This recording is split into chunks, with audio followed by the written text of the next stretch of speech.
Olá, meus amigos, muito bom dia a todos vocês, sejam muito bem-vindos a essa meditação. Hoje, nesta sexta-feira, dia de oração, silêncio, jejum, abstenção de carne, devemos meditar hoje em nossos pecados e desejar ardentemente a nossa conversão. No dia de hoje, comemoramos uma solenidade importante, é dia de São Tiago, apóstolo, né? E a liturgia no dia de hoje nos faz pensar demais naquilo que falávamos ontem sobre como que muitas vezes, mesmo com boa intenção, se a gente não tiver uma escuta devota de Deus, a gente acaba, mesmo querendo conhecê-lo, se confundindo nas nossas mazelas, nos nossos pecados. E o homem, né, confuso, perdido, não orientado pela luz de Deus, pela fé, não tendo a sua razão conduzida pelo Senhor, ele se perde em suas concupiscências. Então, tudo que vem, que interpreta, tem um risco de erro. Por isso que Jesus é tão providente e ele, né, encarnado no ventre da Virgem Maria, é para nós um sinal indefectível. Tudo que ele deixou traz uma marca eterna que sustenta o saber do homem, que toca essa verdade de uma maneira muito própria, por meio da fé, por meio dos sacramentos, por meio da sagrada tradição, por meio da escritura, por meio da palavra de Deus que se faz presente, né? Que de fato nós podemos estar em contato e sermos orientados, né? Para que a gente não se confunda. Até porque todo homem começa a fé já precisando dessa primeira obra, que é purificar-se. E só com muita vivência da fé, com muita experiência, com muita abertura a Deus, com muita renúncia, com a vida de sofrimento, de oração e também de serviço, esse coração se purifica a ponto de compreender Deus mais fácil, compreender Deus de uma maneira mais adiantada, como vivem aqueles que já estão, né, em quarta, quinta morada, ou até mesmo os avançados, né, que estão em sexta e sétima morada. Mas, para todo principiante na vida espiritual, é necessária humildade. É necessário clamar a Deus pelo seu Espírito para compreender qual a vontade mesmo do Senhor em nossa vida. E hoje a gente vê, né, como é a solenidade de São Tiago, aquela leitura narrada em Mateus 20, a partir do versículo 20, no qual a mãe, né, dos filhos de Zebedeu, Tiago e João, pede para Jesus que seus filhos ocupem um lugar à direita e um lugar à esquerda ao lado de Jesus. É uma leitura bem conhecida, a gente até já meditou algumas vezes ela aqui. E nessa leitura a gente percebe isso. Inicialmente parece existir uma compreensão de Deus, né, enviesada, né? O homem se confundiu, porque Jesus pergunta: vocês sabem o que vocês estão pedindo, né? Sabem do cálice que bebe aquele que ocupa o centro, né? Que serei eu, filho do homem, e sabem que cálice é devido a quem fica à esquerda, a quem fica à direita, quem decide, né, sobre esta posição e o que seria o reino dos céus. E os apóstolos que respondem, né, agora, não mais a mãe, dizem que beberão o cálice que for necessário, né, que estão ali dispostos a dar a vida e de fato vão dar, né, tanto João quanto Tiago, um dá a vida de maneira holocaustica para testemunhar e para narrar os eventos que Deus, na sua graça, assim o aprove ver, como a cruz e como o fim dos tempos, que é João, e Tiago, que pregou, anunciou o evangelho e também deu a sua vida, derramou o seu sangue, como um dos protomártires da igreja, um grande apóstolo. Pois bem, então, vejam, será que realmente o homem conhece, né,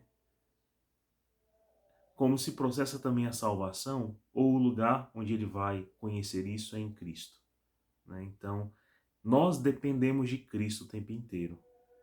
Eu acho que essa foi a maior temática desta semana. Desde a liturgia de domingo, né, que comentamos aqui na segunda, passando pela de ontem, hoje nesta, a gente percebe, meus irmãos, não nos confundamos conosco, né, com nossas paixões.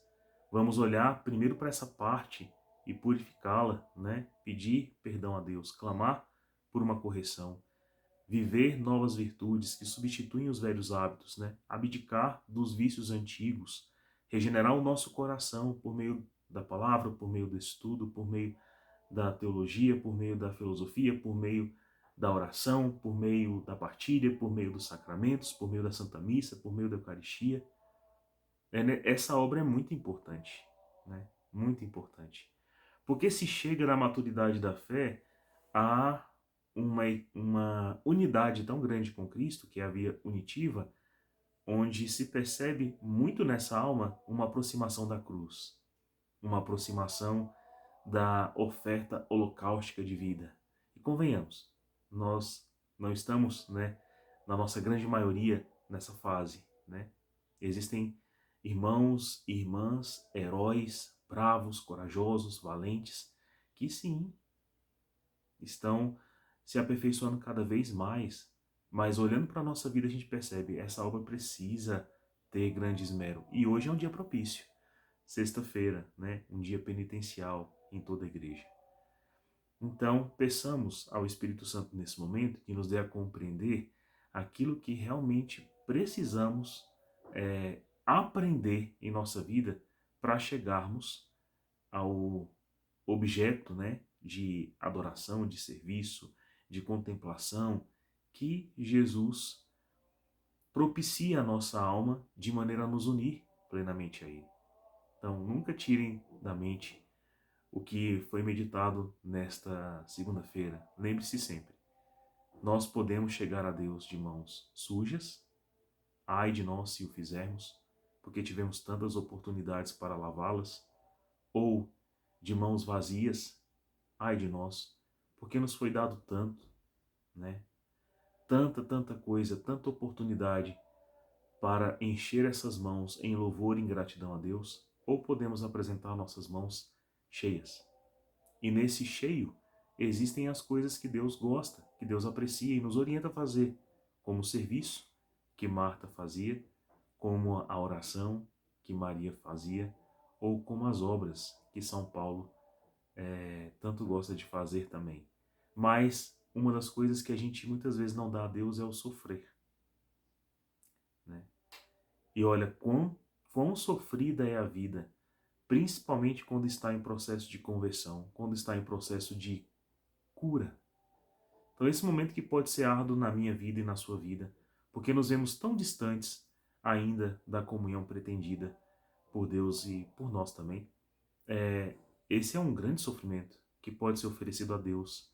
Eu te convido a oferecer esse sofrimento hoje que você tem em seu coração, de dizer assim, Senhor, eu queria ser melhor, eu queria ter progredido um pouquinho mais na minha vida espiritual.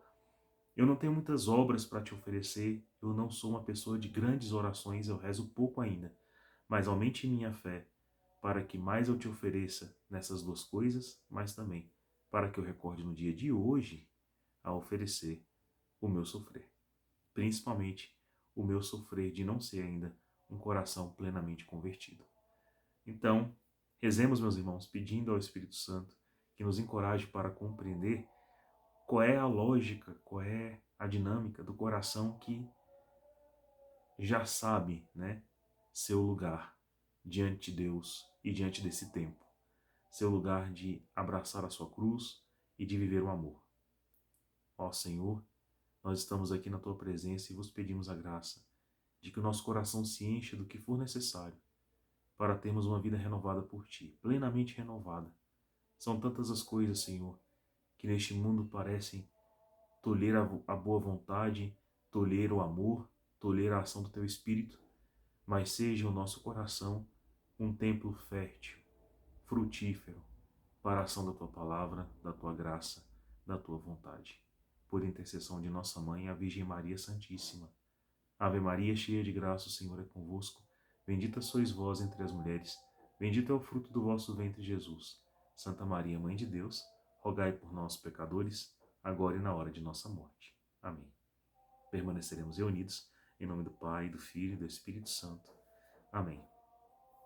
Então, meus irmãos, hoje, como a gente já praticamente comentou do Evangelho, quero ler para você a segunda leitura, que é a primeira leitura de 2 Coríntios, capítulo 4, versículos de 7 a 15. E aqui a gente vai ver